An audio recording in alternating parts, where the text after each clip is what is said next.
Boa noite, tudo bem com você? Estamos dando início à terceira aula da nossa Escola Bíblica Dominical. Que Deus abençoe a sua vida, a sua família, para que juntos possamos entender um pouco mais da Palavra de Deus. Estamos falando como é possível sermos cidadãos do Reino de Deus e também como cidadão, como cidadã do Reino de Deus, como que podemos ter esperança de viver nos céus com Deus. Hoje é a nossa terceira aula. Na aula passada estávamos vendo como Deus agiu como Pai, como Filho, como Espírito Santo para nos garantir o estabelecimento do seu reino aqui na terra, o reino de Deus aqui na terra, e dar ao homem que estava afastado de Deus, perdido nos seus pecados, vivendo no reino das trevas, a garantia de se tornar cidadão do céu, cidadã do céu. Nós vimos que na obra de Deus de estabelecer o seu reino aqui na terra, ele dá a chance não só para uma determinada etnia, como acontecia no Velho Testamento, somente o povo de Israel tinha acesso a Deus. Mas agora todas as nações, independente da sua etnia, da sua cultura física, cultura material, independente das situações materiais, nos tornamos cidadãos espirituais, num reino espiritual. Então, dando procedimento ao livro de 1 Pedro, capítulo 1. No versículo 3, Pedro começa a dar graças a Deus, começa a dar ações de gratidão a Deus, por Deus ter estabelecido o seu reino aqui na terra. Ele vai dizer no versículo 3, Bendito seja o Deus e Pai de nosso Senhor Jesus Cristo, conforme a sua grande misericórdia, ele nos regenerou para uma esperança viva, por meio da ressurreição de Jesus Cristo dentre os mortos. Então, depois de falar que Deus planejou antes da criação do mundo estabelecer o seu reino aqui na terra, que é a igreja, e levar essa igreja no futuro para viver nos céus com Deus, Pedro começa a dar graças a Deus por isso. Pedro começa a falar, bendito seja Deus, porque Deus planejou algo tão grandioso, pela sua misericórdia. O homem não merecia ser salvo, o homem não merece pertencer ao reino de Deus, mas o amor de Deus, o desejo de Deus, de fazer o homem fazer parte do plano de Deus, leva Pedro e cada um de nós agradecer a Deus e dizer toda a honra, toda a glória seja dada a Deus, por Deus ter nos colocado nos seus planos, por Deus ter nos criado e nos possibilitar tornar cidadãs do reino de Deus. E ele fala que isso só é possível porque Deus nos regenerou. Regenerar, literalmente, gene, né? Vem de gene, de criar. Então, regenerar quer dizer nascer de novo, através do sangue de Jesus. Você e eu podemos nascer novamente, não da carne, não nascer fisicamente, como Jesus falou em João capítulo 3 para Nicodemos, mas nascer da água e do Espírito. De forma espiritual, nos tornamos cidadãos do reino de Deus. Este privilégio de nos sermos transportados das trevas para a luz, de nos tornarmos cidadãos de Deus, nos dá a esperança de vida eterna com Deus. Por isso Pedro fala que temos a esperança eterna. Ele nos regenerou para uma esperança viva e eterna.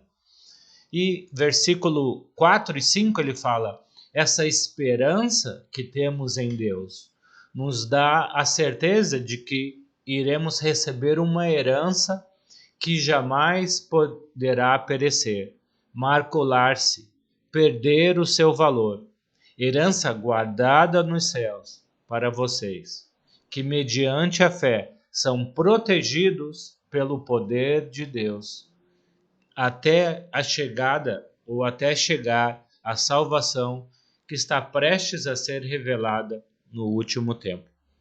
Essa palavra protegidos pelo poder de Deus era usada principalmente na época do apóstolo Pedro, dos apóstolos ainda, no Império Romano, como algo que estava protegido numa grande fortaleza militar, guardada com sentinelas, com seguranças, com armamento, que impedia aquele objeto valoroso de ser roubado, de ser saqueado.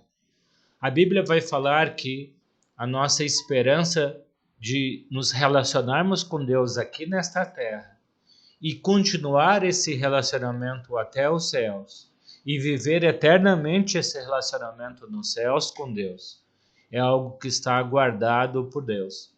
O que Deus nos oferece é algo garantido. Não tem como o mundo nos roubar isso. Não tem como perdermos a certeza da salvação em Deus, porque é Deus que nos garante vitória sobre este reino físico, sobre este mundo material, para nos garantir uma vida espiritual de relacionamento com Ele. Continuando, Pedro só nos alerta no versículo 6, dizendo: nisto vocês exultam, ainda que agora, por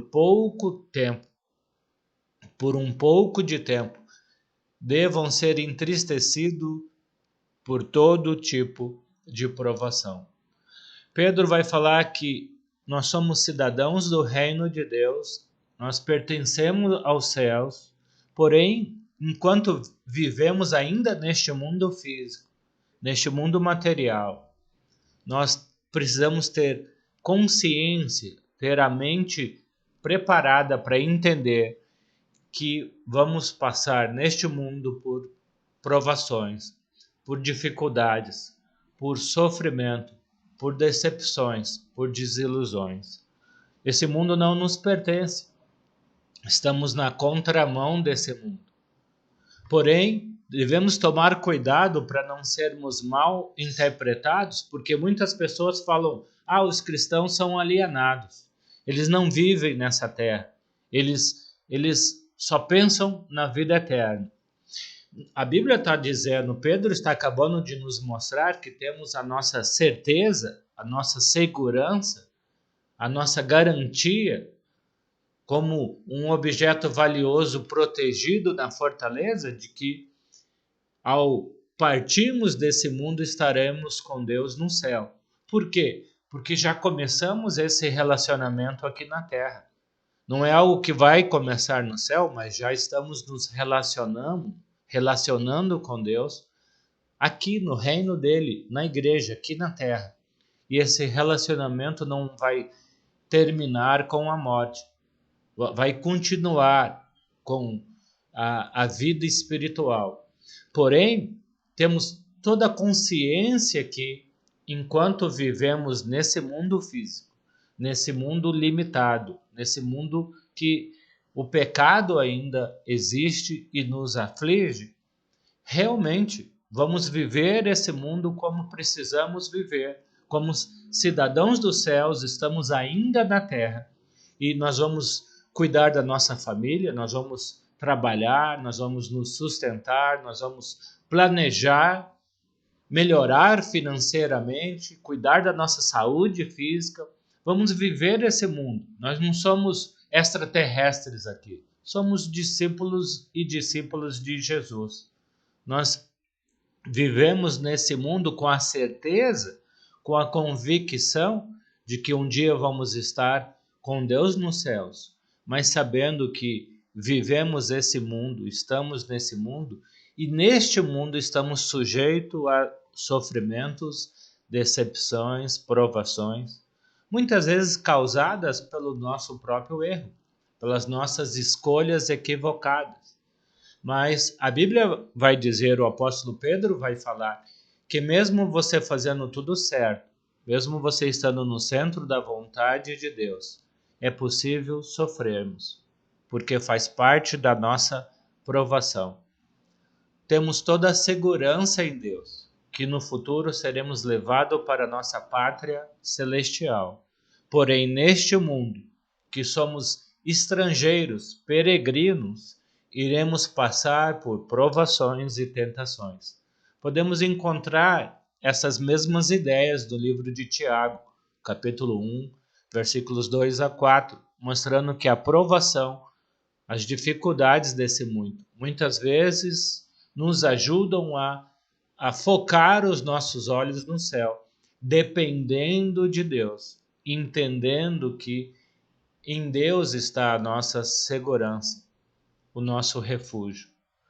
Pedro continua dizendo que a nossa fé é valiosa. Versículo 7 ele diz: assim acontece que fique comprovado que a fé de vocês tem muito mais valiosa do que o ouro que perece, mesmo que refinado pelo fogo. A nossa fé é genuína e resultará em louvor, glória e honra quando Jesus for revelado.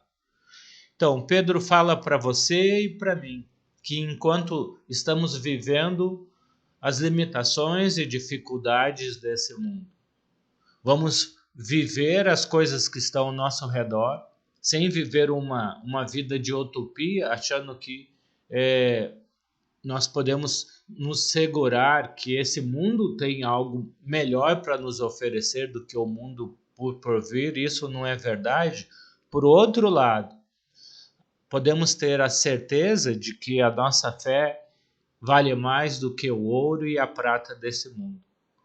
E Pedro faz um paradoxo aqui, dizendo que o ouro e a prata são perecíveis, porém a nossa fé é valiosa e imperecível. Os cidadãos desse mundo material, desse mundo físico, eles têm as suas confianças, eles têm a sua estabilidade no ouro e na prata. Eles confiam nas suas riquezas, nas suas posses, nos seus bens. O cristão, discípulo de Jesus, não é pecado buscar possuir uma estabilidade financeira, não é pecado possuir uma estabilidade para sustentar melhor, para dar um conforto, para dar uma segurança para a sua família. Isso não está errado, mas a Bíblia vai falar que a nossa fé, a nossa segurança está na pátria celestial, está no reino de Deus, na igreja de Deus, na obra de Deus, e não a nossa segurança não está neste mundo físico, que irá perecer. Assim como o ouro, como a prata podem ser roubados. Nossos bens podem ser roubados. Porém, a nossa fé não pode. A nossa fé não pode ser roubada nem pelo nosso inimigo Satanás, nem por as pessoas desse mundo material, porque a nossa fé está alicerçada em Cristo Jesus. E aí ele fala nos versículos 8 e 9 que mesmo vocês não tendo visto Jesus fisicamente, vocês o amam. E apesar de não verem Jesus agora fisicamente, vocês creem nele e exultam com alegria indizível e gloriosa. Existem três maneiras de alguém ver a Cristo. Existem três maneiras de poder ver Jesus Cristo. A primeira maneira, o próprio apóstolo Pedro tinha convivido com Jesus. Alguns leitores da carta de Pedro talvez tinham visto Jesus fisicamente durante o ministério de Jesus aqui na terra. Porém, a maioria dos leitores do apóstolo Pedro não tinham visto com seus próprios olhos Jesus. Mas agora, lendo esta carta de Pedro, estavam vendo Jesus nas Escrituras. E você e eu que estamos estudando nessa escola bíblica dominical a palavra de Deus, podemos ver Jesus através da palavra de Deus. Através essa carta de Pedro, vemos Jesus falando com você e comigo. Mais tarde, o apóstolo João vai falar que tudo que está na Bíblia registrado sobre Jesus está registrado para que você e eu possamos crer em Jesus e, crendo, possamos ter a vida eterna. Então, uma maneira de alguém ter visto Jesus era fisicamente durante o ministério de Jesus. Uma segunda maneira de alguém ver Jesus é pela leitura da palavra de Deus. E uma terceira e última maneira de alguém ver Jesus é na volta de Cristo, quando todo o olho o verá, quando todos o verão. A Bíblia fala que quando Jesus voltar, todas as pessoas, quer sejam fiéis ou infiéis, verão a Cristo. Porém, só os cristãos, só os cidadãos do reino dos céus irão habitar com ele nos céus. Então, que você continue com essa fé, com essa garantia de que hoje estamos vendo Jesus através da palavra dele e amanhã vamos estar habitando no reino de Deus, espiritualmente e para todo sempre. Que Deus abençoe a sua vida, a sua semana e que possamos continuar estudando a palavra de Deus, tendo a certeza de que você e eu somos cidadãos do reino de Deus. Até a próxima aula. Deus te abençoe.